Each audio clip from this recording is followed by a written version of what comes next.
مومية الملك أمنحتب الأول ابن الملك أحمس لقوها لم تمس، محدش يقدر يمسها، في المقبرة بتاعت الكاهن اللي هي موجودة في الديرة البحر، اللي هي خبيئة المومياوات اللي لقوا فيها مومياوات ملكية فوق ال 30 موميا أو 39 موميا في المقبرة بتاعت الكاهن اللي موجودة فوق الديرة البحر. طبعا خبيئة المومياوات دي من فضل ربنا علينا ان احنا لقيناها بصراحة، فكان من ضمنها الموميا بتاعت الملك أمنحتب الأول التي لم تمس لغاية لما احنا لقيناها. طيب تعالوا بقى أوريكم موميا تانية، مومية الملكة تي.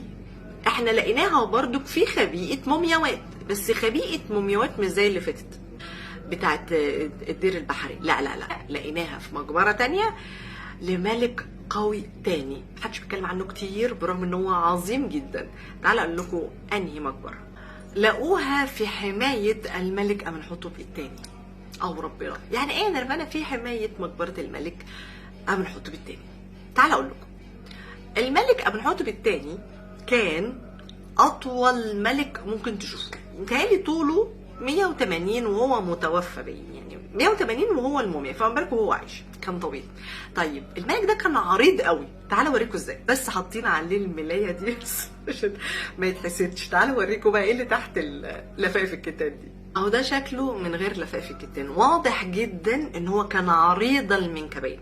عشان الناس اللي بتقول ان المصريين القدماء كانوا بيعملوا فوتوشوب على جسمهم او تماثيلهم، لا انا اسفه يا فندم، انا اسفه يا فندم، المصري القديم مش هيعمل لنفسه فوتوشوب، هو قمر لوحده من غير حاجه. فشايفين العضلات؟ الملك ده كان بيتفاخر ان هو طويل وعريض المنكبين وان هو كان قوي جدا، لدرجه ان هو كان ممكن يضرب سهمين 3 من نفس القوس على نفس النقطه. انتوا متخيلين مدى القوه؟ لدرجه ان بابا الملك تحتمس الثالث اهداله اسطبل خيول اللي كان موجود في سقاره، وخلاه يبني معبد قدام ابو الهول اللي هو موجود لغايه دلوقتي كنوع من انواع فخامه، يعني ان هو قدر ينتصر على باباه في او رهان كانوا عاملينه لبعض، يعني ان هو عمل اعجاز عسكري او اعجاز رياضي. كان ملك رياضي جدا جدا جدا وكان شرس جدا جدا جدا. الملك ده الموميا بتاعته لم تمس ولقيناها في تابوته كما تركها المصريين القدماء. وسبحان الله ايه السر في عدم دخول اللصوص الى مقبرته؟ فمقبرته بقت امان وملاذ للكثير من المومياوات المصريه داخل مقبرته. فلقينا جوه مقبرته لملوك وملكات مصر، من ضمنهم الملكه تي وبنتها وابنها، قصه كبيره يعني. دي الخبيئه الثانيه اللي لقينا فيها الملكه تي في مقبرته. فانتوا متخيلين لما الانسان يبقى قوي وهو عايش وهو ميت؟ فالملك أمنحتب الثاني نسأل السؤال المهم كده، ايه السر ان مقبرته لم تمس؟ وعلى فكرة ده اول ملك نلاقيه في تابوته من ساعة الحضارة المصرية القديمة.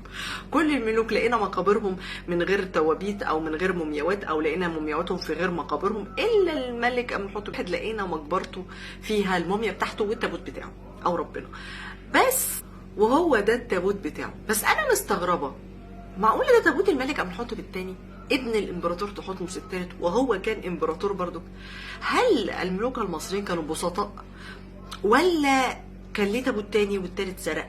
طب لو اتسرق، ما هو بيقول ان هم لقوا الموميا بتاعتها لاول مره في مقبره سنه 1898. 1898 انتوا متخيلين؟ يعني قبل الملك توت عنخ امون. فدي اول مقبره نلاقيها في جواها الملك بتاعها. فازاي ده التابوت بتاعه؟ لغز، صح؟ لغز جامد.